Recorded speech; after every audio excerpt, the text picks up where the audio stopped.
ഈ ക്വസ്റ്റ്യൻ നോക്കാം. What is the pressure on a swimmer 10 metre below the surface of a lake? ഇതെങ്ങനെ ചെയ്യണേന്ന് മനസ്സിലായോ? മനസ്സിലായില്ലെങ്കിൽ നമ്മൾ വെറുതെ റഫായിട്ടൊന്ന് വരച്ച് നോക്കാം. ലേക്ക് ഉണ്ട്, മനസ്സിലായല്ലോ, ഇത് ലേക്കാണ്. Okay, clear. ലേക്ക് വാട്ടർ ആണല്ലോ അല്ലേ. 10 മീറ്റർ, ഇതിൻ്റെ സർഫസിൽ നിന്ന് 10 മീറ്റർ താഴെ ഒരു സ്വിമ്മറിൽ ആക്ട് ചെയ്യുന്ന പ്രഷറാണ് വേണ്ടത്. The pressure acting on the swimmer. Clear ആയല്ലോ?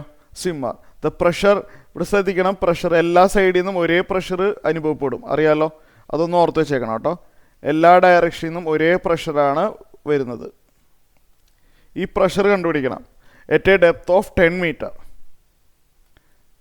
H=10 ആണ്. H=10 metre. 10 മീറ്റർ താഴെ ഒരു സ്വിമ്മർ ഉണ്ട്. ആ സ്വിമ്മറിൽ ആക്ട് ചെയ്യുന്ന പ്രഷറാണ് അറിയേണ്ടത്. അപ്പോൾ നമ്മൾ മുമ്പ് പഠിച്ച ഫോർമുലയാണ് the pressure acting on the swimmer. നമ്മൾ ടോട്ടൽ പ്രഷറാണ് എടുക്കേണ്ടത്. ഇത് ഓപ്പൺ ആണ്.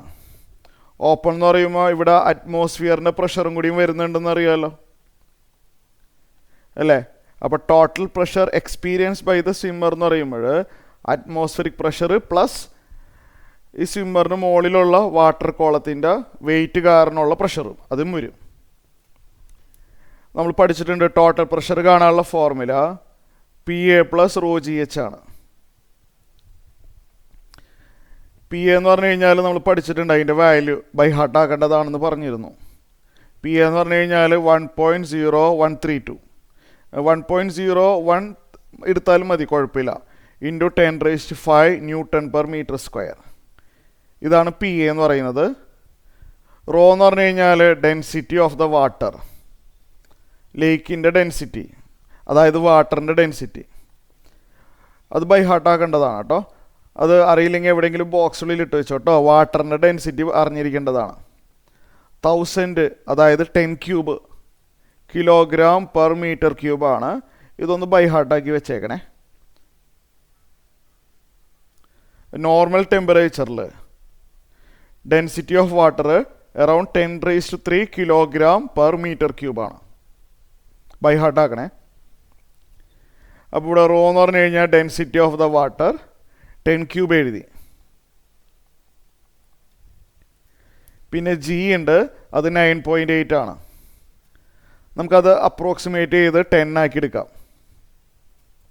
പിന്നെ H എന്ന് പറഞ്ഞു കഴിഞ്ഞാൽ ഡെപ്ത് ആണ്, അത് 10 മീറ്റർ ആണ്. ഇങ്ങനെ വരും. അപ്പോൾ അടുത്ത സ്റ്റെപ്പിൽ 1.01 × 10⁵ പ്ലസ് ഇവിടെ 10ൻ്റെ പവർ തമ്മിൽ ആഡ് ചെയ്യണം അല്ലേ, അറിയാമല്ലോ. 3 + 1 + 1 ഇവിടെ അറിയാമല്ലോ. ഇവിടെ വെറുതെ പവർ 1 എഴുതിയെന്ന് വെച്ച് തെറ്റൊന്നുമില്ലല്ലോ. 3 + 1 + 1 10⁵ ആണ്. ഇത് ആഡ് ചെയ്യണത് 10⁵ നമുക്ക് വേണമെങ്കിൽ 10⁵ × 1 എഴുതാൻ വേണമെങ്കിൽ അല്ല. ഇവിടുത്തെ 10⁵ 10⁵ × 1 എഴുതിയാലും തെറ്റൊന്നുമില്ലല്ലോ.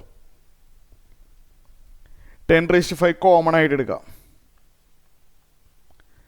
അപ്പോൾ ഇവിടെ ഒരു 1.01 ബാക്കിയുണ്ട്. ഇവിടുന്ന് 10⁵ പോയി കഴിഞ്ഞാൽ 1ഉം ബാക്കി വരും. ഈ രണ്ട് ടേമിലും 10⁵ കോമൺ ആയിരുന്നു, പുറത്തോട്ട് എടുത്തു. ഇവിടെ 1 + 1.01 എന്ന് പറഞ്ഞു കഴിഞ്ഞാൽ 2.01 ഇൻറ്റു 10⁵ N/m² ആണ് the total pressure experience by the swimmer. Okay.